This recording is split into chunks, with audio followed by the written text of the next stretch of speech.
today. One, chicken soup for the soul. The kindness of strangers, page 197. The little things, the moments, they aren't little. And then we got the Stoic Challenge, Philosopher's Guide, Philosopher's Guide to becoming tougher, calmer, and more resilient. Oh, let me make sure.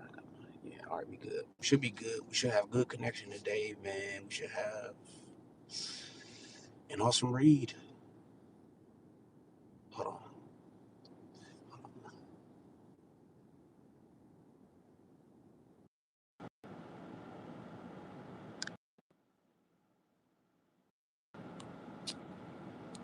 All right. All right, now we good now. Can y'all hear me? I got two people in here. Let me know if y'all can hear me, man. But let's start off with chicken soup for the soul. I didn't. Oh man, hold on. What's that? 197. So I'm gonna just say that.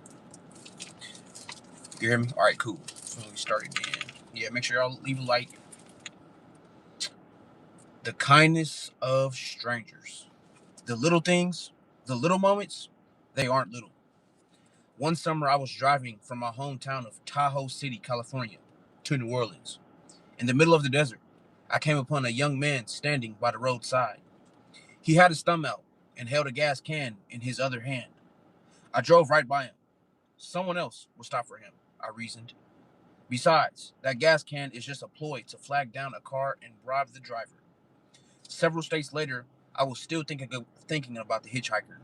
Leaving him stranded in the desert didn't bother me as much as how easily I'd reached the decision.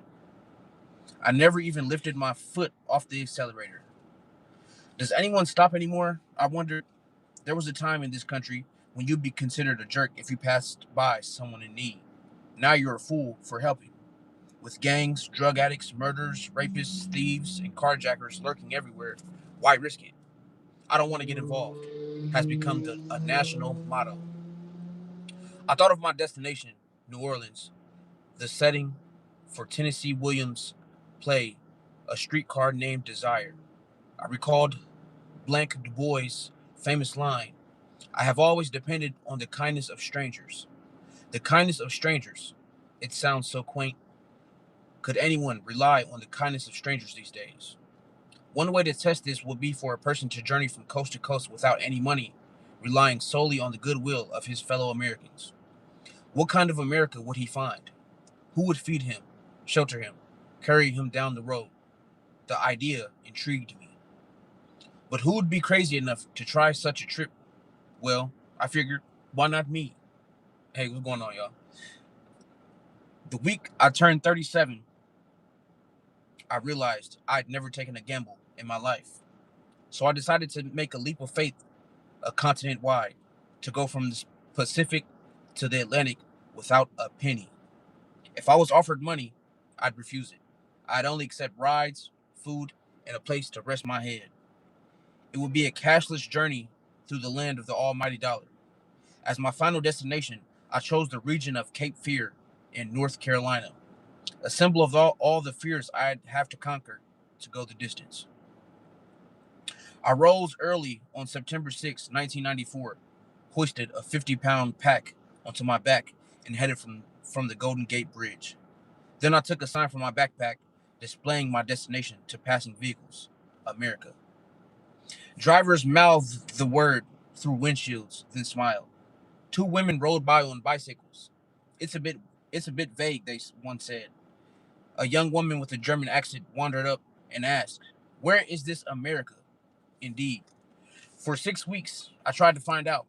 I hitched 82 rides and covered 4,223 miles across 14 states. As I traveled, I discovered that others shared my fear. Folks were always warning me about someplace else. In Montana, they said, "Watch out for the cowboys in Wyoming." In Nebraska, they told me people aren't as nice in Iowa. Yet I was treated with kindness in every state I traveled. I was amazed by the stubborn capacity of Americans to help a stranger, even when it seemed to run contrary to their own best interest. One day in Nebraska, a four-door sedan pulled to the to the road shoulder. When I reached the window, I saw two little old ladies dressed in their Sunday finest. I know you're not supposed to pick up hitchhikers, but it's so far between towns out here. You feel bad passing a person, said the driver, who introduced herself as V. She and her sister Helen were going to see an eye doctor in Ainsworth, Nebraska. I didn't know whether to kiss them or scold them for stopping. This woman was telling me she'd rather risk her life than feel bad about passing a stranger on the side of the road. When they dropped me at a highway junction, I looked at V. We both spoke at the same time. Be careful. Once when I Once when I was hitchhiking unsuccessfully in the rain, a trucker pulled over, locking his brakes so hard he skidded on the grass shoulder. The driver told me he was once robbed at knife point by a hitchhiker.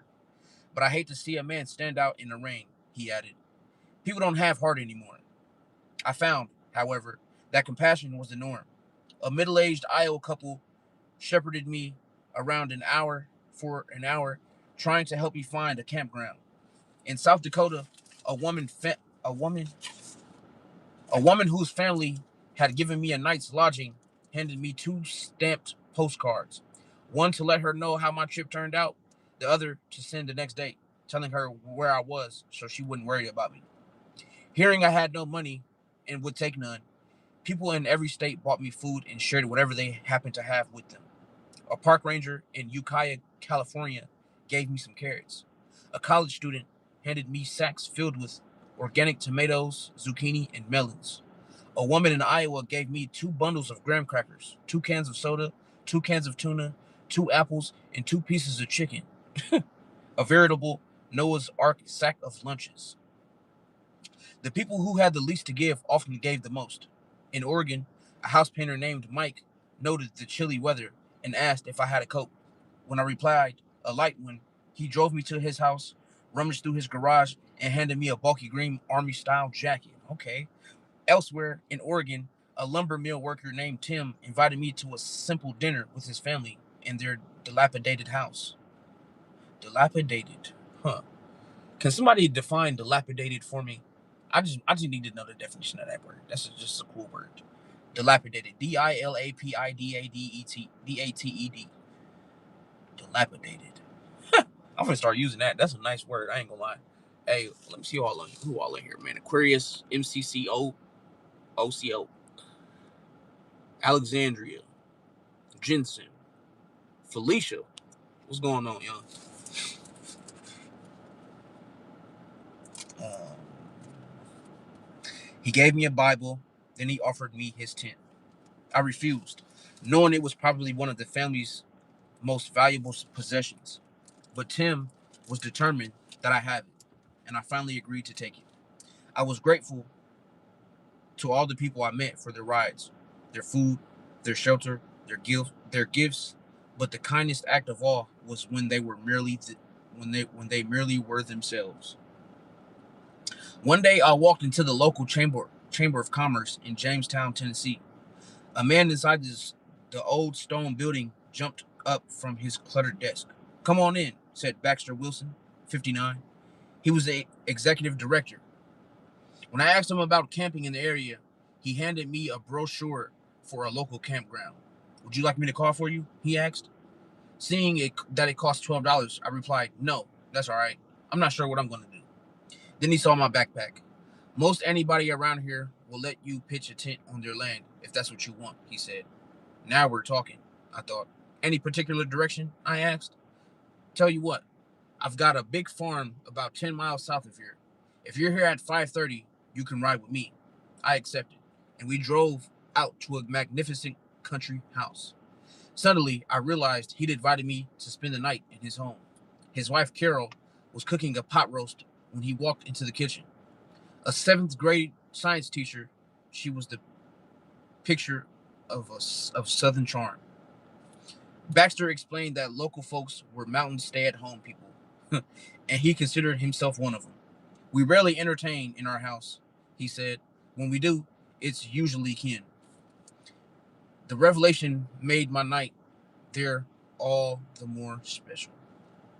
The next morning, when I came downstairs, Carol asked if I had come to her school in Aladart, in Alart, in Alart. I don't know how to say it, and talked to her class about my trip. I told her I didn't want to encourage a bunch of seventh graders to hitchhike across the United States. In fact, in some states, it's illegal. But Carol said the kids should be exposed to what else is out there, the good and the bad. They need to know, she said. Rundown, okay. All right, yeah. I mean, I was assuming that's what it meant, but I like when I look up definitions for word, I like to like know like exactly what Google say or whatever what Chat GPT say. I agreed, and before long, had been scheduled to talk every class in the school. All the kids were well mannered and attentive. Their questions kept coming. Where were people? Where were people kindest? How many pairs of shoes did I have? Had anybody tried to run me over? Were the pigs' feet as good in other parts of the country? Had I fallen in love with anyone? What was I most afraid of? And my favorite, from the meek little girl with glasses and freckles. You want to eat lunch with us? After Carol told me that one of the kids I spoke to was ordinarily quite shy. After class, he came up to her and announced, I want to grow up to be a journalist and go to all the places he's been. I was touched. When I left San Francisco, I was thinking only of myself. I never considered that my trip might affect a child in Tennessee. This reminded me that no matter how hard we try, nothing we do is in a vacuum. Huh? Although I hadn't planned it this way, I discovered that a patriotic tone ran through the talks that I gave that afternoon. I told the students how my faith in America had been renewed.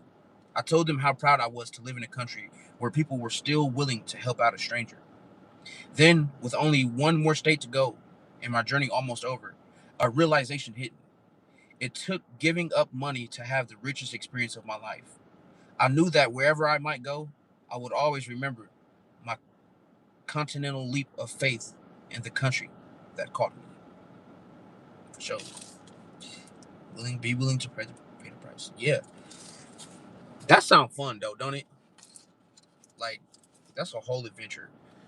Traveling across the United States of America, not accepting any money, a big 50-pound backpack, only accepting food, rides, shelter, and just knowing that you're gonna reach your destination and enjoying the journey, seeing all the different cultures of all the different states and just meeting all these different types of people, and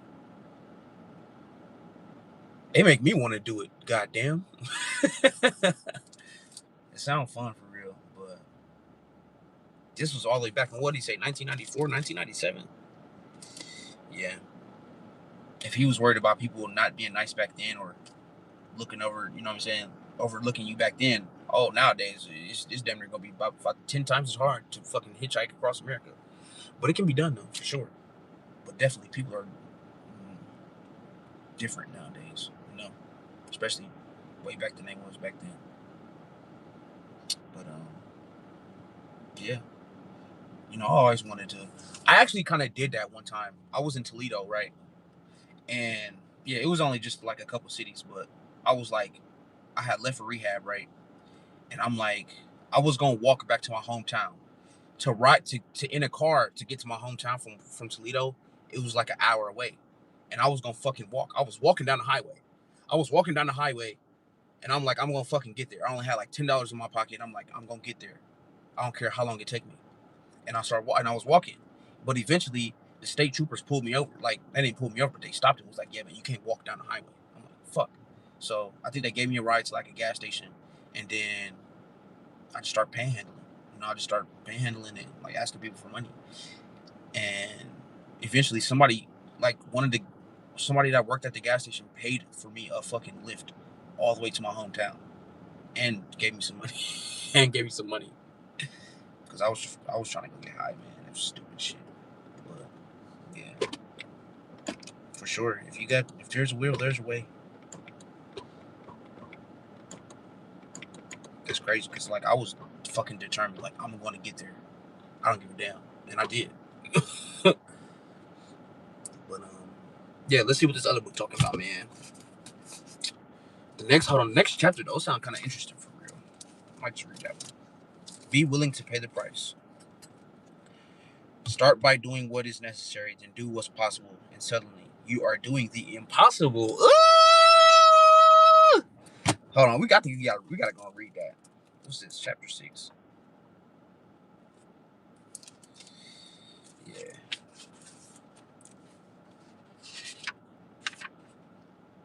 All right.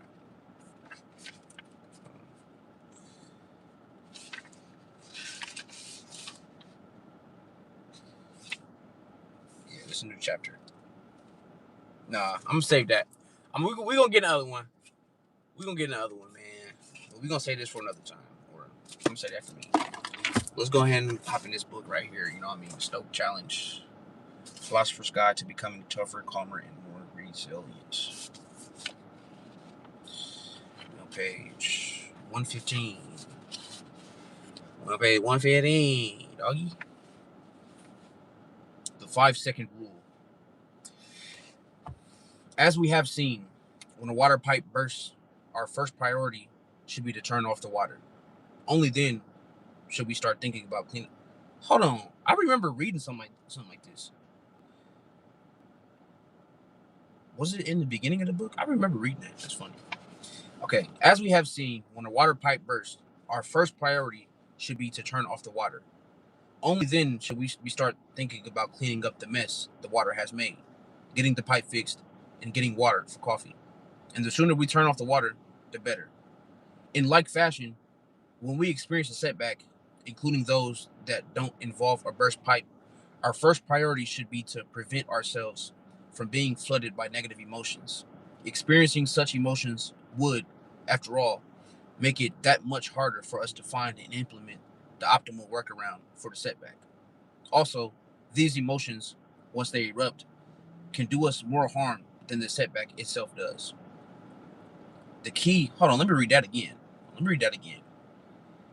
In like fashion, when we experience a setback, including those that don't involve a burst pipe, our first priority should be to prevent ourselves from being flooded by negative emotions. Hold on. I missed that the first time. Hold on. Yeah. Experiencing such emotions would, after all, make it that much harder for us to find and implement the optimal workaround for the setback. Also, these emotions, once they erupt, can do us more harm than the setback itself does. Woo! You never learn. The key to successfully implementing the Stoic test strategy is to act fast. In the introduction, I described my response to a canceled airline flight. As soon as I realized that I would not be sleeping in my own bed that night, I invoked the Stoic test strategy. Had I been slow to do so, my subconscious mind would likely have framed it as an undeserved tribulation. Negative emotions would have triggered, and I probably would have spent that night and part of the next night in an angry, frustrated state of mind. By quickly framing the episode as a test, I could focus my thoughts and energy on finding and implementing the best workaround for the setback. Even more important, I was able to retain my equanimity, e- equanimity despite being set back. Most people are familiar with the conventional 5-second rule.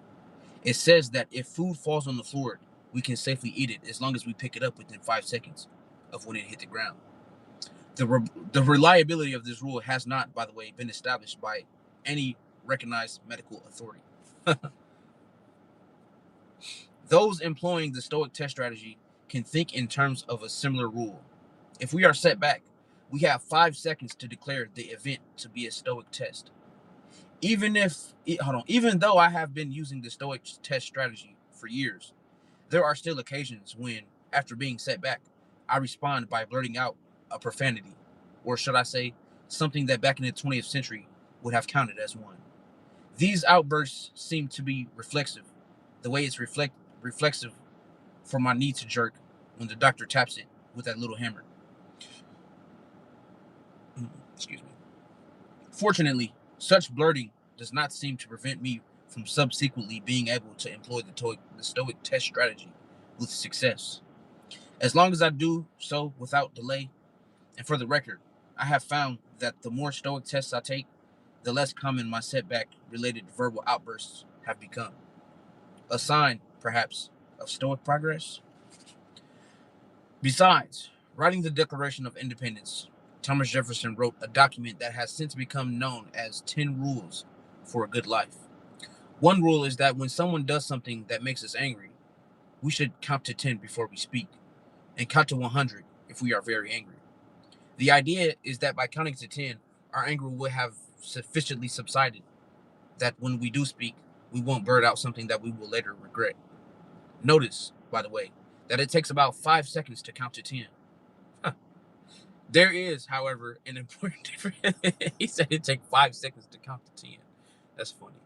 Hey, what's going on, y'all? There is, however, an important difference between Jefferson's count to 10 rule and my Stoic test version of the 5-second rule. Jefferson's rule tells us what to do when we get angry. He is therefore offering damage control advice. The 5-second rule, by contrast, is designed to prevent anger from arising in the first place. In other words, whereas Jefferson was interested in anger management, the Stoics were interested in anger prevention. If we were to go back 500 million years in our extended family tree, we would find ancestors with very simple brains that could do little more than control various bodily functions, sense the outside world, and respond reflexively to that sensory input. Move forward 250 million years from that, and we will find animals that had acquired a limbic system that caused some physical experiences, such as eating food or having sex, to feel good, and other experiences, such as getting cut or burned, to feel bad. Being incentivized in this manner allows these animals to move beyond purely reflexive behavior.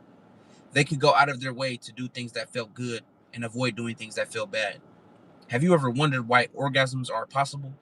It is because animals capable of experiencing them were more likely to mate and thereby have offspring than animals that weren't. Likewise, have you ever wondered why we feel unpleasantly hungry if we go without eating for a long period, and why we feel good when we do eat? It is because animals capable of having these feelings were more likely to stay nourished and therefore to survive than those that lacks them. An animal that thought fasting felt great and sex felt awful would have been unlikely to have any descendants. According to evolutionary biologists, this is how we came to process the wiring that allows us to feel physically good and bad. With the passage of many generations, animals' ability to feel good and bad gained another dimension. Besides being able to experience physical feelings, they started experiencing mental feelings, also known as emotions. At first, these emotions were probably negative. Animals might, in particular, have come to fear things that experience told them would feel physically bad. After being bitten by a snake, they might have developed a fear of snakes. With the passage of more generations, these emotions became more complex.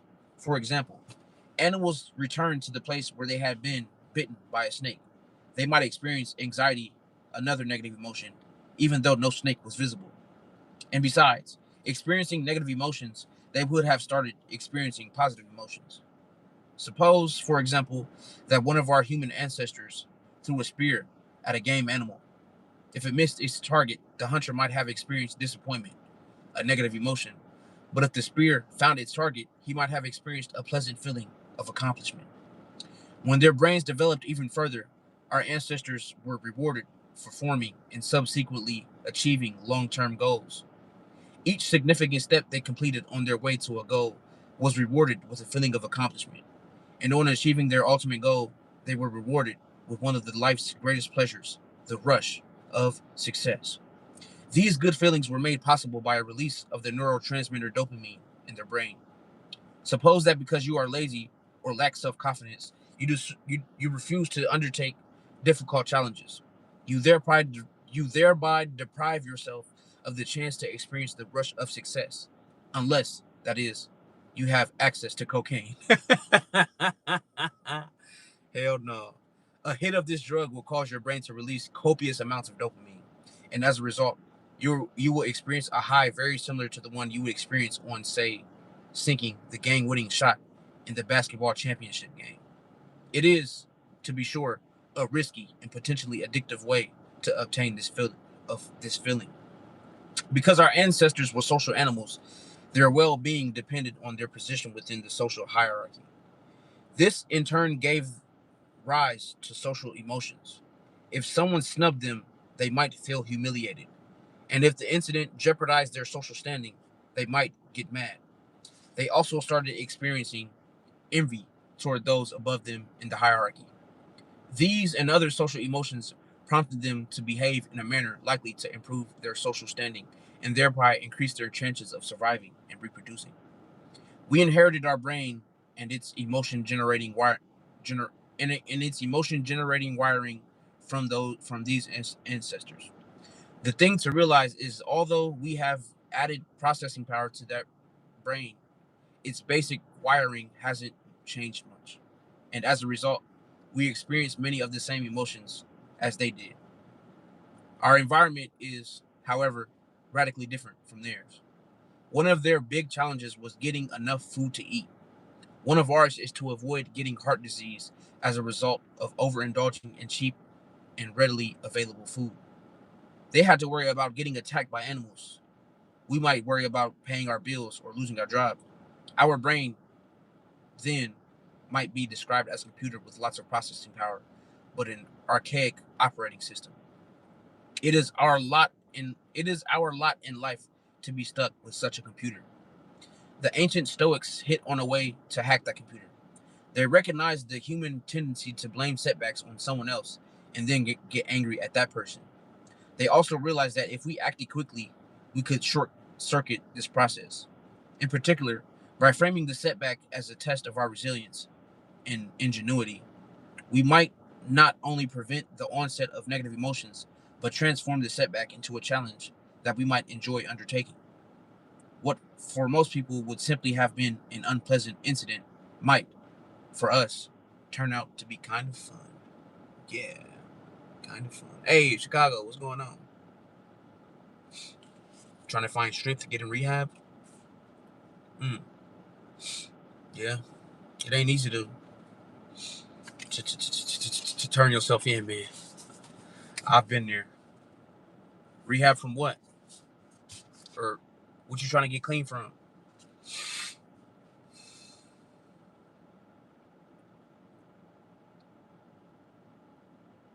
Shit, I know the last time the last day I got high, I wanted to go to they got these things called what is it? They called crisis units. Little crisis units, man. I mean, you can go in there and let them know what's going on with you. It's kind of like a rehab, but it's like a less, it's not. It's a short term rehab. What I mean? You go there for the most you probably stay is like 10 days. What I mean? Less the least you can stay is probably like 3. But I've been in plenty of crisis units, man. Psych units. Shit, they saved my life for real. But yeah, just, it meant that you need help, man. You gotta know that you gotta want it. You really gotta want that. If you really want that, you really gotta like take action on that. It's not gonna be easy. Like shit, I still think about doing drugs, bro. Like I still think about smoking weed. I still think about all that shit. I be thinking about drinking, and I don't even drink. I be thinking about like, man, I want to fucking drink. I want to drink a beer. I don't like fucking drinking. Why am I thinking about that? You know what I mean? Like, but it's like every day, no matter if you addicted to something or not. I mean, everybody got their vices, but it comes down to the decisions that you gonna make. What you gonna do? What you gonna do? You know what I mean? Every single decision that you make has a consequence, and consequences can be either good or bad. They're like you shape your reality, man, day in and day out. Like me reading these books. Me reading these books, I was homeless and addicted to crack for 12 years. I know. I now have 10 years sober. Hell yeah. That's what's up. Congratulations. It's even hard to quit weed. Yeah, weed, yeah. Like I was saying in my last video, weed and alcohol is probably like the hardest things to quit, to be honest. Because first of all, alcohol is everywhere. First. I feel bad for anybody that do like it because I never liked it. So I can't necessarily relate, but and just weed, like you ain't nobody you ain't, you know what I'm saying? Like why because why do a lot of people want to stop smoking weed? Weed is not harming you. Like weed, you know what I mean? You can spend a lot of money smoking weed, yeah, for sure. You can not be you can be very unproductive and lazy smoking weed. And I think that's what a lot of or you know what I'm saying, you don't have dreams. You eating up all your food, you know what I mean? Your body probably ain't, you know what I mean? You probably not, it's not healthy to just smoke, you know what I mean? Just smoke weed every day. Before you go to work, smoke weed. When you wake up, smoke weed. Before you eat, smoke weed. Before you go to sleep, smoke weed. Like, come on, man. I've been there. I know what it's like, you know what I mean? But